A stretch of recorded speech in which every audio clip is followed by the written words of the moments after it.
What's up, guys? Today we are going to be going over the processing that I have on my snare, and I'm going to kind of show you how to get that big fat snare drum sound that everybody wants in CCM. We're going to be talking about all the different variables that go into your snare tone, because I think that's one of the biggest things that people get hung up on with snare, is that there's so many things that go into your snare tone, whether that be mic placement, mic choice, what heads you're using, what type of strainers you're using.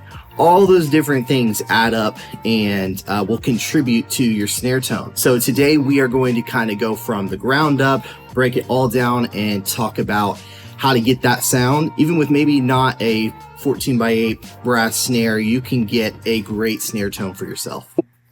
So here's the snare that we use at most of our campuses. This is a Ludwig Black Magic. They've rebranded in recent years, and it's called the Universal. It's a relatively inexpensive 14x8 brass snare. Yeah, it's a pretty good, kind of intermediate 14x8 snare drum. Today we're going to be replacing the old nasty head that's on here and replacing it with a new one. So the heads that I like to use are these Remo Powerstroke P4 coated with the clear dot, and on the bottom we have a Remo Ambassador snare side. I will say these are pretty popular, so a lot of times they can be out of stock. If you need to get the P3, that's fine, but you don't have to use this exact head. You can use an Ambassador if you want like a darker tone, but the Powerstroke is going to give you a lot of attack even at a lower tuning. I do want to say too, you don't need a 14x8. There are plenty of 14x6s that'll sound really good. I think once you start to get under 6 inches in depth, that's kind of where you start to lose a bit of that deep sound. Now you can always tune your snare down, and you know, you can use plugins like Torque and stuff like that to kind of give it a little bit of a punch in the low end that it might not have naturally. But the 14x8 is going to be the one that's going to give you the closest to that sound right out of the box without much processing. A couple things obviously you're going to need: a drum key. You're going to need your new head. We'll come back to this later, but I have these Evans tone rings that I use for dampening. I think they're the most consistent dampening option. One of the biggest things that you're going to need to do out of the box on your snare, if you just bought this and trying to get that sound, you're going to need to replace your snare wires with a 42 strand snare wire. That's really, really important. It's going to help kind of make it a little bit more sizzly. On the top here, you see I've got these lug locks. I believe these are the Gibraltar Lug Locks. They work really, really well. They're not super expensive. When we're tuning low in general, it's a good idea to have lug locks. These will really help your snare stay in tune through the whole set. You're going to need to tune your snare every single set. All right, so here we are just going to take the old drum head off, get all those lugs completely loose. This can take a little bit of time.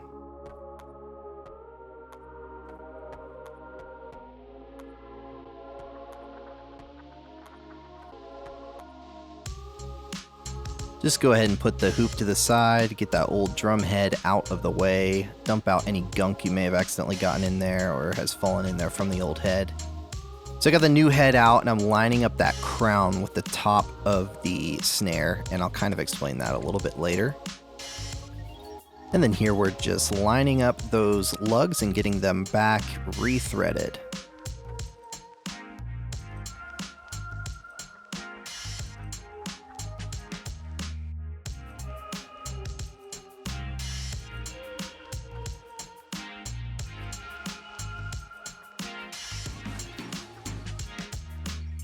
So here you can see me putting all my weight on the rim of the snare there. That's just so that I can get those lugs finger tight, because that's going to be my baseline that I'm working from. Now here I'm giving all the lugs a full turn, just checking to make sure that all of the lugs are finger tight as I go.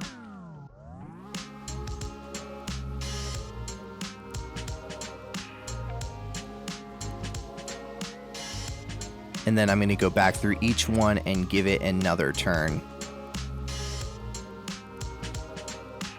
The idea here is just to get as much tension as I can on that head, because I'm trying to break the glue between the plies of the snare head.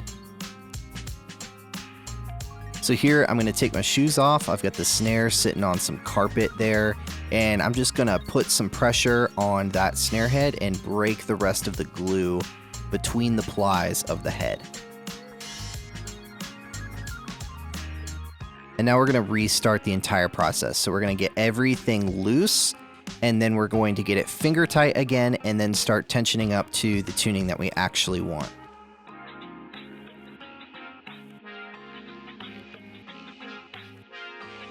Again, here, I'm putting all my weight on the rim and getting everything finger tight.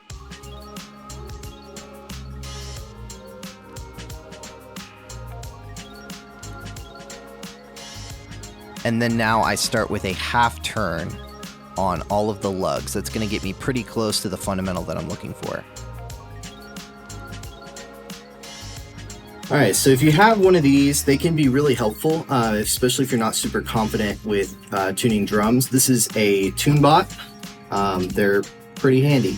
I don't personally feel like I need this very often, but it can be really helpful. So I want to throw that out there.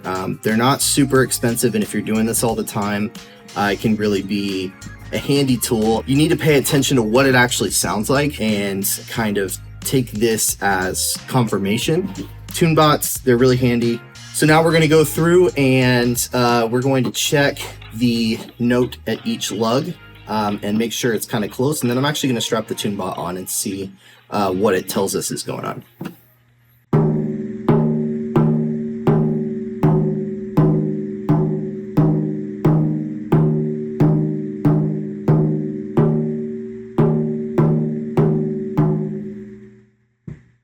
All right, so what I'm hearing is this is definitely my highest note, and then as we kind of come around the rim this way, which makes sense with the way that I tune, I don't typically go star pattern. You totally can, nothing wrong with doing that. But down here, it tends to kind of loosen up a little bit.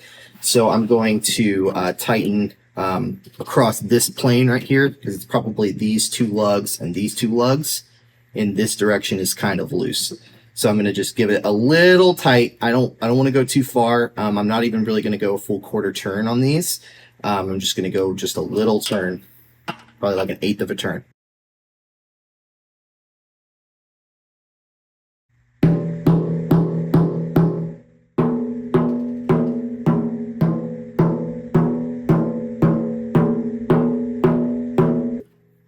It's not perfect, but it's pretty close, but I am going to actually go through each lug now and give it and loosen it just a little bit. I'm noticing that my fundamental is sitting a little higher than I would typically want. That's just something that I can hear immediately because I know how I tune.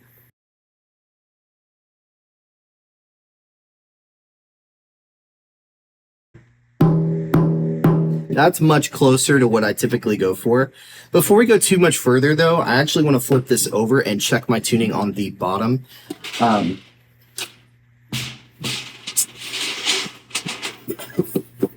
didn't do this before because I kind of knew that I just did this, but since I'm kind of showing you how this works, I'm going to go through and just make sure that it's sitting right. Basically with the bottom head, what I'll typically do is I will get it kind of as tight as I can. Generally speaking though, you just want to get it nice and tight.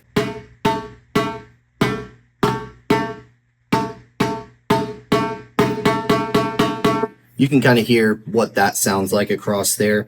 I did pull my wires up just so I could hear what was going on.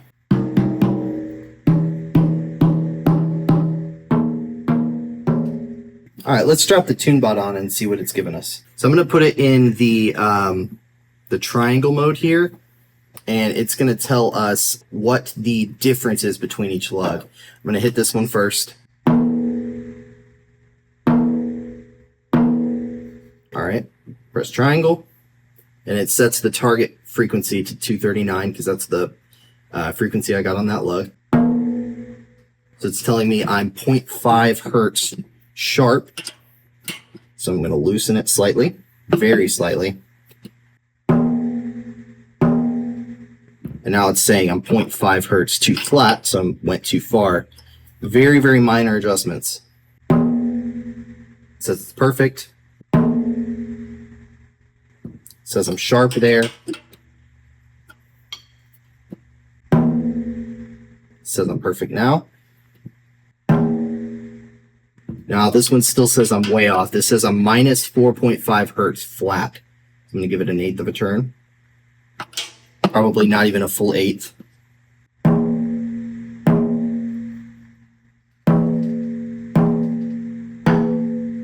This is where you have to be careful because it's giving me a lot of different numbers, but I know it's flat.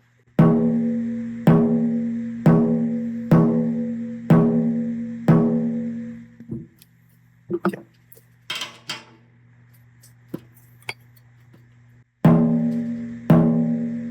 Much closer. Since it was so far off, I'm going to keep going around and then slowly creep closer to our number that we're looking for.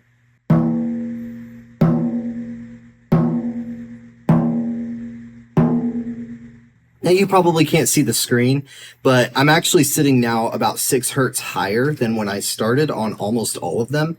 And that's because we're adding tension to the lug. So anytime you're adding tension to the hoop here, it's going to bring that note up, even if it's not tightening on that exact lug. It's an imperfect process, but the idea is to just get them all as close together as possible, and then kind of just work from there. So let's see where our fundamental is sitting at now. Not bad, a little bit of overtones, but we're actually going to tame that with our tone ring here.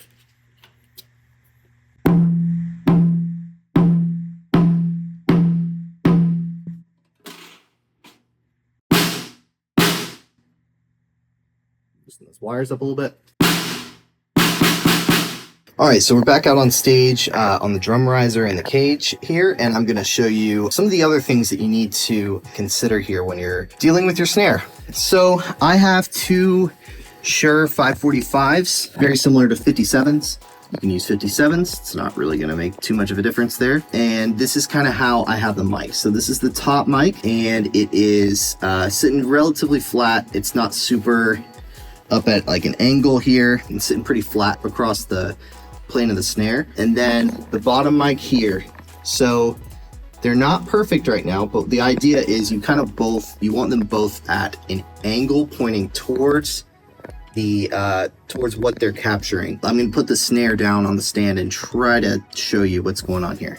All right, so I've got the snare put back down. I do use the crown as kind of like on the Remo head as an indicator for which way should be pointing up. And I do that because my strainers here are running underneath the snare in line with the direction that the mic is pointing. So I don't want it to go across, I want it to go in the same direction as the snare wires. But you want both of the mics facing in the same direction along the snare wires here. Here's a little bit of a better angle of that snare bottom and the snare top of where they're facing. Now, something that's often not thought about when it comes to snare tone is your overheads and where they are on the kit and how they sound. I do want to say overheads and the quality of your overheads is very, very important. It's much more important than maybe you might think. Having a good quality set of mics up there will make a world of difference. The idea being, you want to be able to push your overheads as much as possible. You never want to be limited by the way that they sound or how the cymbals sound in them.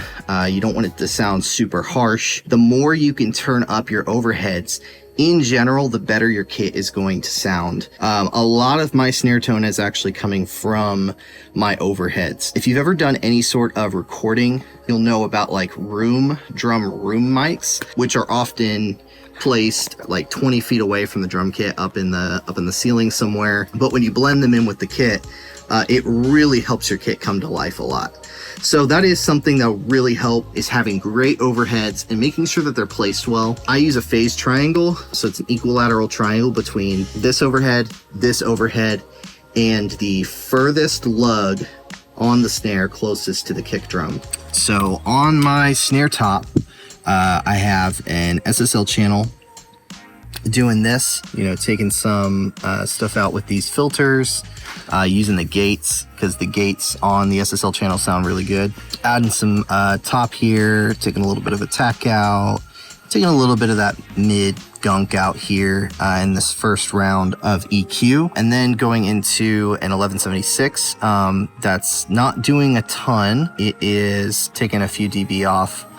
Big changes with this EQ, so massive mid scoop here, adding a bit of low end. And then this plugin right here is really cool. It's called Smack Attack, and it's really helpful if you've got like an older head on the drum and you're trying to like get more attack or sustain or something out of it that's not quite it's not quite doing what you want. This is super cool, and it can really help. Small changes here really can make a big difference if you've got a head that's kind of old. Over on snare bottom, same processing, and it's going to look very similar. So you know, kind of the same sort of deal, same sort of compression. Taking every bit of 700 I can out of it on this EQ, and adding a little bit of low there. And then same thing with the Smack Attack. So same plugins on both channels. I like to let the differences come from where the mic's placed, not so much the processing. The shells all go through both the drum dry and crush buses. Both of these have an SSL comp on them. Kind of the same-ish settings, just with different threshold and makeup gain. And then I'm using this overdrive to just add a little bit of dirt to both of them. Well, just the crush really. But if you go over to the crush, yeah, so just a little bit of dirt. And then the effects, let's see, drum verb. So I only have one drum verb, and it's mono, mono in, stereo out. Use an H verb here. You can use whatever you want. I really like the little plate. Sound Toys little plate sounds amazing. Fantastic drum reverb. And in the studio, I tend to use that. But here on Super Rack, that's all I've got. So that's what I'm running. All right, now I'm going to show you what it sounds like with all the processing on, and that's pretty much it.